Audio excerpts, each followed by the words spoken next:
Hey spooky crew! If you're new here, welcome. My name is Jacqueline and this is Makeup Tales.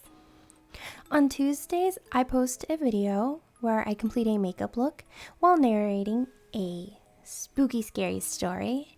And on Thursdays and Saturdays, I post just spooky narrations. If you're interested in makeup, and you like spooky content, I suggest you comment, like, and subscribe. Disclaimer. The following story is intended for a mature audience and may contain graphic depictions, death, gore, sexual themes, and adult language. Viewer discretion is advised. Today, I bring you guys a story by Reddit user WeirdBryceGuy. If you're interested in checking out the story, the link is in the description below.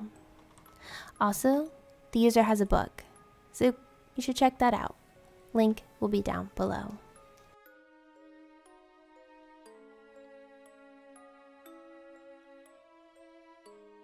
I missed my Uber.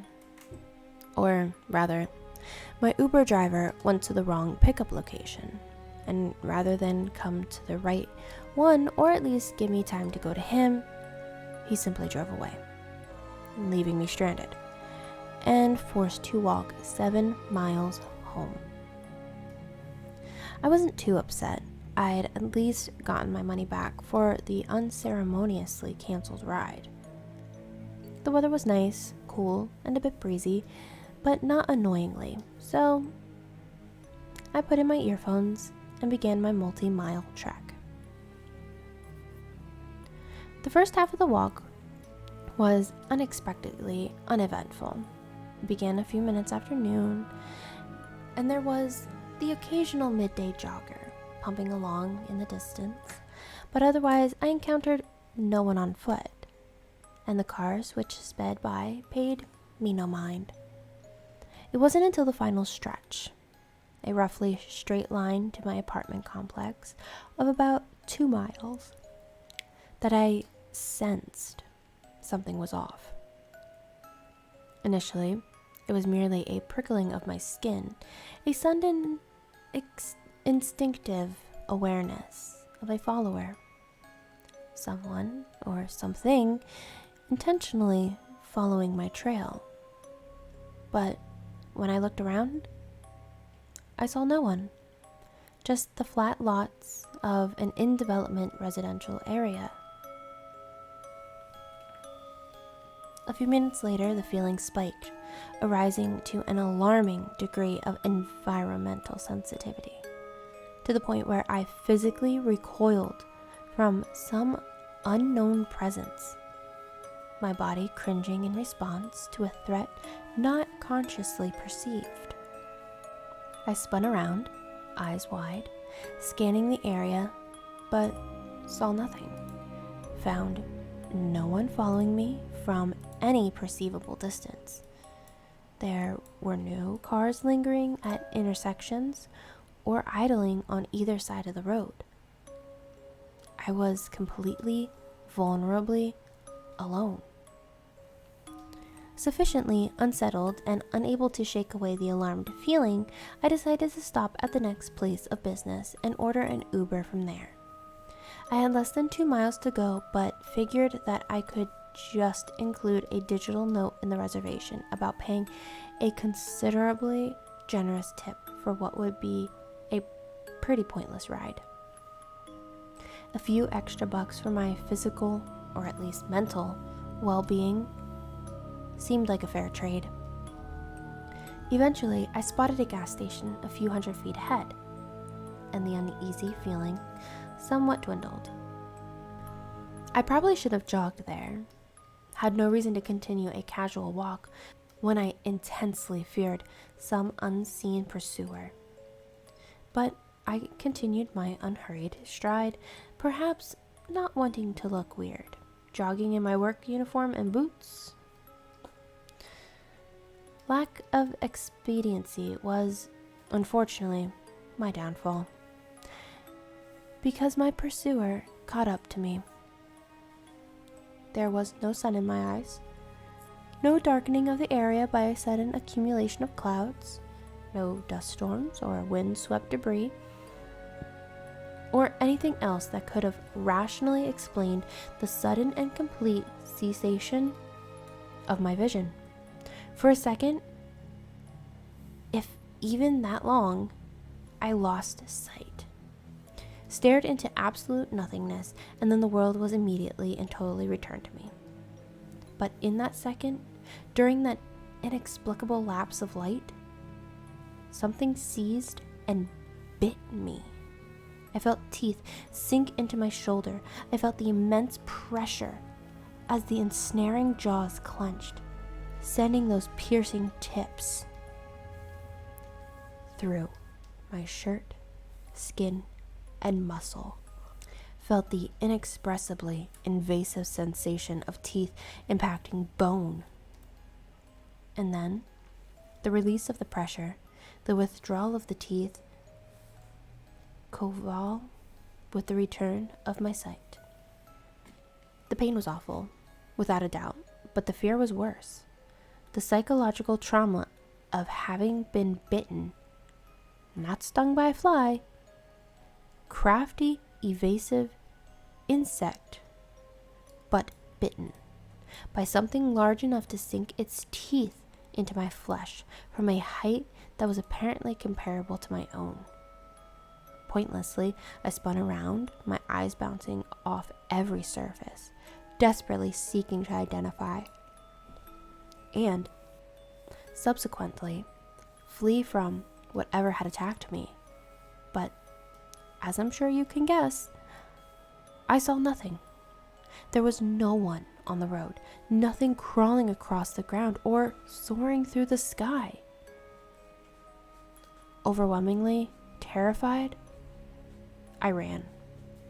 I made it to the gas station, where I bought some isopropyl alcohol and a cheap first aid kit, then went into the bathroom to take care of the wound I was sure I had. But upon examining myself in the mirror, I found nothing. The only evidence of the bite being the puncture holes in the shoulder of my shirt. There was no wound, no blood, and yet I still felt the pain. The pressure from the jaws still lingered, the sensation of knife-point teeth touching my shoulder blade, still an all too fresh memory. Seeing no reason to waste the first aid kit, I put it aside and poured a bit of alcohol on my shoulder. I pocketed that, returned the first aid kit, and headed outside, where I ordered a new Uber.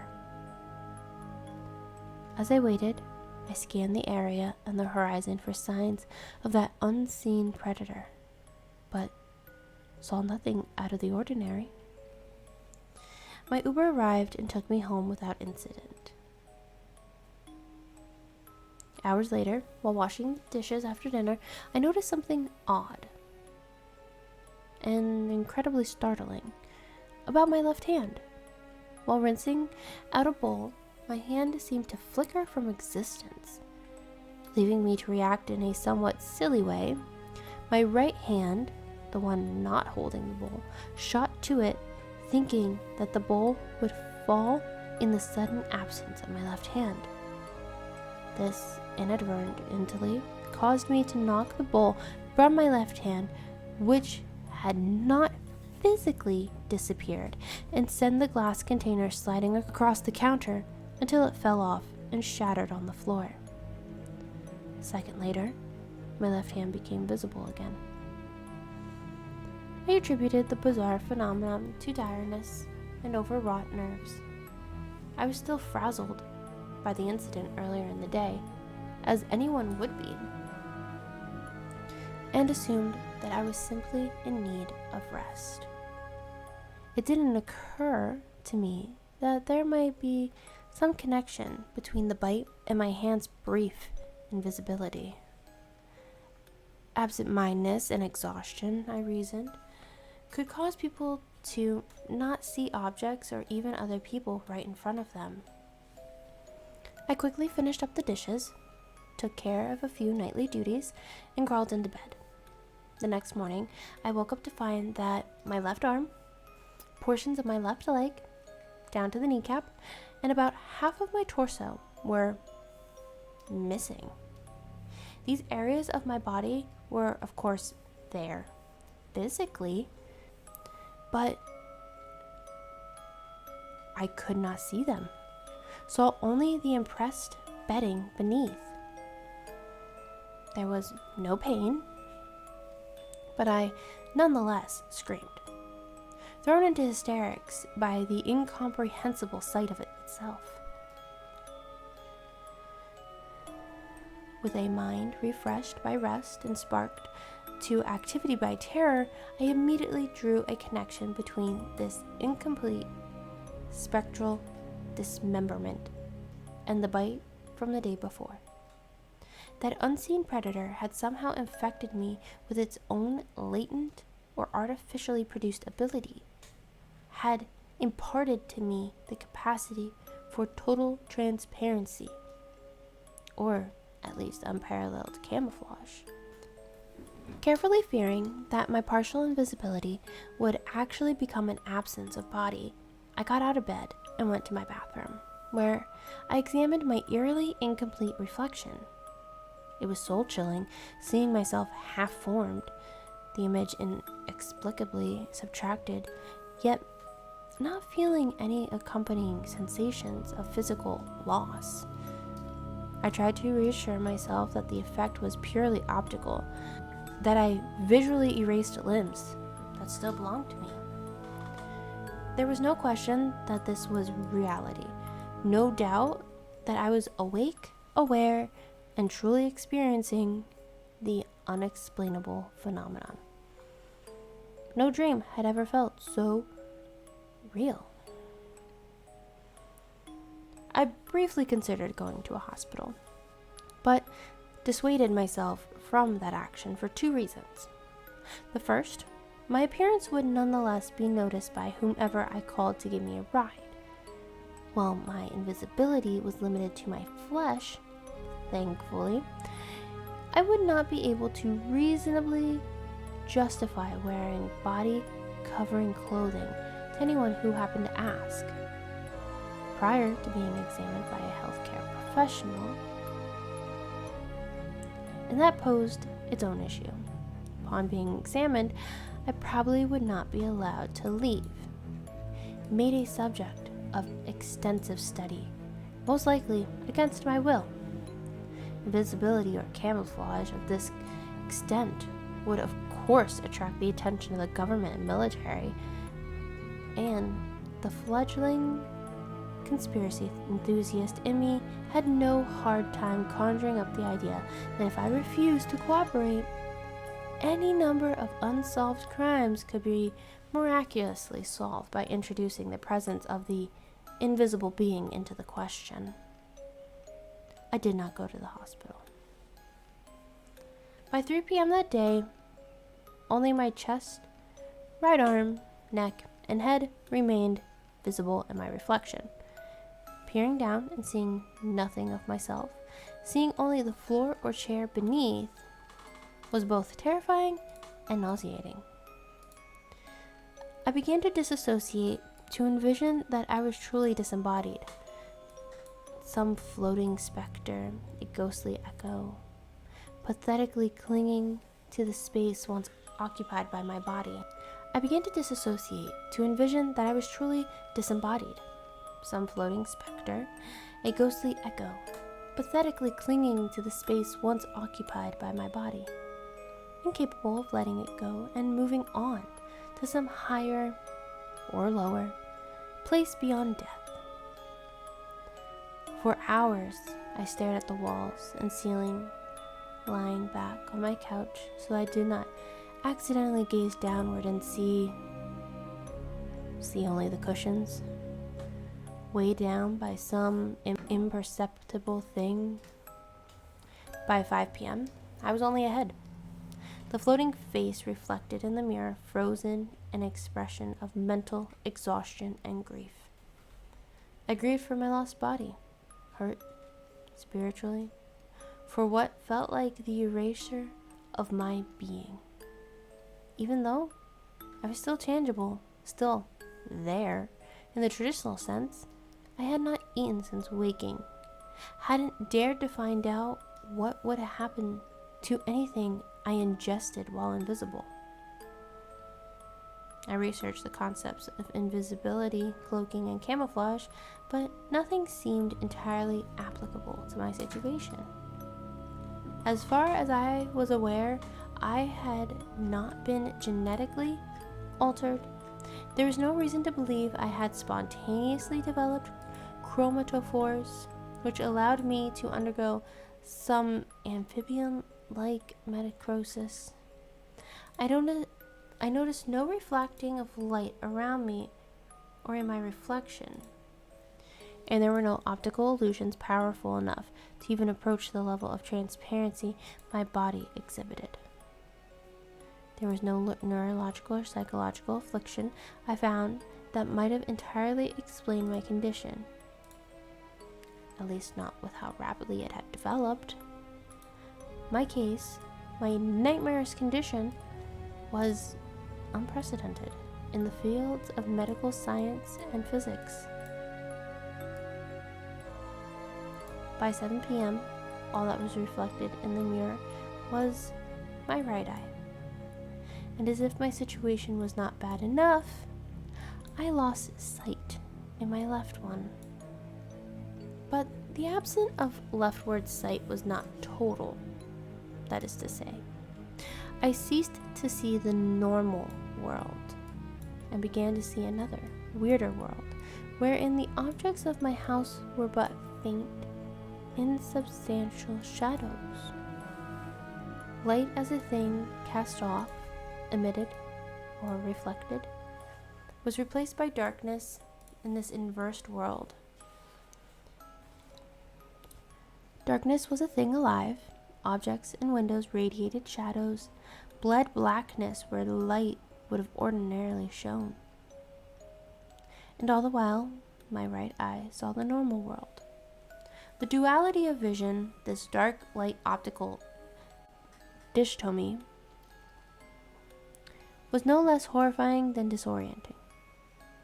The height of the horror, the event which sent me screaming into my bathroom to stare at myself, well, at my eye, as if that alone would prevent me from vanishing, was when I saw that thing watching me from outside my bedroom window. That thing standing on two legs, my legs which supported my body, on which sat my head, and on that head, in near perfect mimicry, was my face, a face missing its right eye. I did not try to communicate with it, could not bring myself to react in any intelligent, rational way. Upon regaining a fraction of my composure, I fled to my bedroom and stayed there, locking the door and blocking it with a table. The inability to see the arms performing the action was not nearly as distressing as it would have ordinarily been. But now that I'd seen to where the limbs had apparently gone, there was no audible indication that the doppelganger had attempted or was attempting to enter the house. For an hour I sat on my bed, unthinking, scared beyond sense, and still seeing the creepily and darkened world, along with the regular one. It is now about 9 p.m., and the vision in my right eye has begun to wane, not in terms of acuity or sharpness, but as if the scope of sight is diminishing. Like a peripheral rim steadily crossing over my eye. The shadows of random objects seem to lengthen with each minute that passes, while the lights of my bedroom appeared to lessen in luminosity with each blink. I think that the darkness of my left eye is creeping into the right one. I've decided to write out my experience in the hope that someone out there is warned, even if I cannot provide any real warning beyond watching out for yourself when you're walking alone. I think, given how fast my condition has accelerated, and with how little of myself remains visibly present, merely a pupil, I imagine that it's too late for me. What terrifies me the most is the uncertainty. What will happen once I'm completely invisible and my vision is immersed in that nocturnal realm? What will that thing do once it has my entire body? The lack of food, water, and the extreme, unyielding fright have all combined to severely tire me. I don't think I can stay awake for long, and I know that when I wake up, if I wake up, I will not be visible. I will post this in hope that I receive answers before I can only see that other tenebrous world where my computer monitor is nothing but a rectangle of luminous darkness. I am not sure. It may be my tired brain playing tricks on me, but I think in a brief flash of regular, undarkened sight, I saw my own hand grasping the doorknob of my front door. Am I not already inside? I hope you enjoyed this week's narration. The link for the story is in the description below. Also, along with the link to all my socials and my email if you guys have a story you would like me to narrate. And remember, stay spooky and stay glamorous. And I will catch you guys next time.